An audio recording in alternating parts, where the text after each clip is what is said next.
the sheer disappointment collective that this person has right now, because they purposely looked you up. They purposely wanted to like look and see what you were doing. And one, not only were they completely disappointed in the fact that you're doing A-OK, better than A-OK, better than them, but someone else saw them look you up and like that caused problems. And also their egos hurt now too, because where they thought they were going to look at whatever you were doing and be like, yeah, I'm having fun, and look at them, they're alone and lonely and lame. And it's like, okay, you're actually leveling up your life. That's why no one's seen you or heard from you.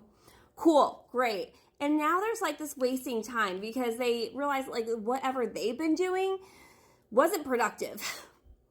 Yay, have fun, I guess. I don't know. And it's like there's this clock now that you also have like struck their internal clock of like, get your shiznit together. And we have this like visit and begging energy too. But we were also getting the Knight of Cups.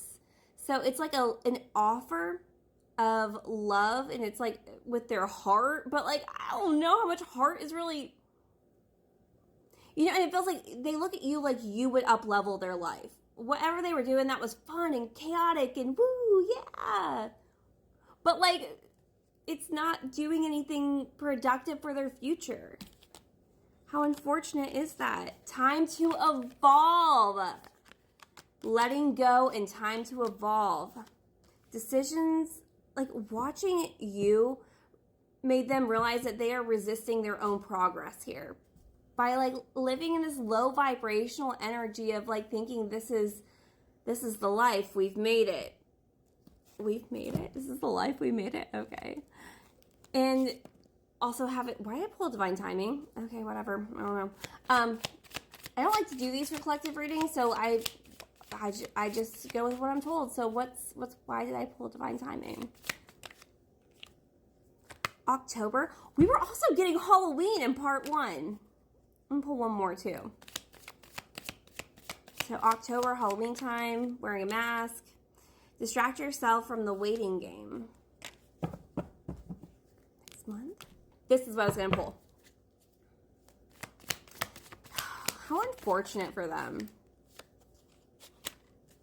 that they are realizing a little bit too late.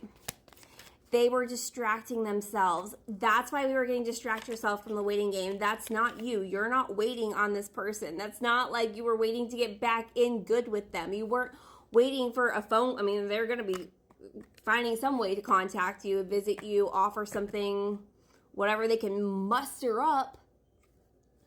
I'm getting Khloe Kardashian in like, I'm seeing her being like, I'm trying to muster up the give up.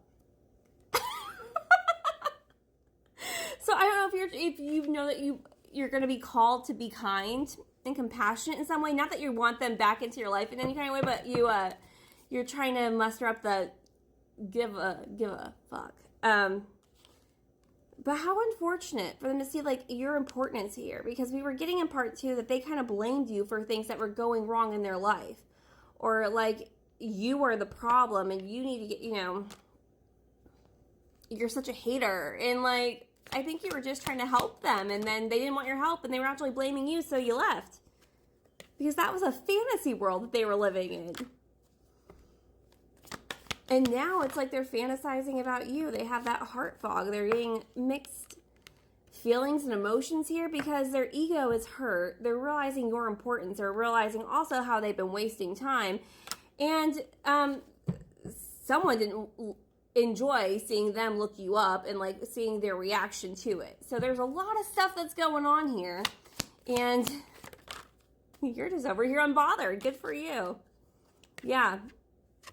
Here you are just walking away from all the chaos that's erupting. An open heart. You're being called to be empathetic and receptive. And that doesn't mean, and I cannot stress this enough, this does not mean letting them back in. But you're being called, and I don't know if that's because I'm looking over here and I got like a million cards, but this one's still popping up about how like the spiritual hater thing, like you don't have to be angry or be hateful towards them because they don't have anything that you want. Like, this is kind of a sad situation. Like, but it's sad for you and them, but in two different ways, where it's kind of like sad for them because they have to be faced with the fact that they haven't been doing anything but wasting time, and sad for you because it's just like, oh, this is sad. And you're being called to be a little kind about it because they're just bitter and you're not. So it's like you are being called to not have a big reaction. You know, they're going to say something hurtful, possibly, because they're wanting, look at all this green, because they're wanting to build something here, which is interesting. They're going to say something hurtful because they want to build something, but they're also coming with like a love. This feels like someone being like, I don't know. It's, what is this? It's like a feel sorry for me situation. Like they want you to feel sorry for them, but they created all of this. And also, if you were in that energy of like doing worse than them, they would have reveled in it. But the thing is, you weren't a curse in their life. Like the downfall that's happening here, and they may even think you put a curse on them, because honestly, everything kind of like, it's being shown now that like you're up leveling as they downfall. But you didn't put a curse on them. They did it to themselves. It's much harder to put a curse on someone else than it is just to work on yourself with good manifestations. And like they manifested poorly. They called upon your downfall. It backfired. Their negative mindset, and it backfired.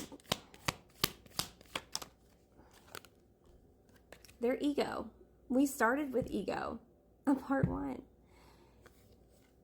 It's their own inability to see themselves, to see that they're the problem, whether you come back into their life in whatever way or not, which I don't think you're interested in any way. Like from all of this, I'm getting like, it's just you're better off. Good for you. You got away. Keep running. You're not even running. You're just like, whatever. Like, I'm not playing with you. Yeah, I'm just not going to play with you. Oh, that's spying. Yeah. In the work up to whatever visit, call, text, whatever you're going to get, like they are in this fantasy mode of just what their life could be like if you were to come into it now. And I feel like that's not from like a heart space of love towards you. It's just like a, what can you do for me kind of energy. We're going to go to part 4 for TikTok subscribers. The rest of you have a wonderful evening, and don't let them back into your life. Okay, yeah, thank you.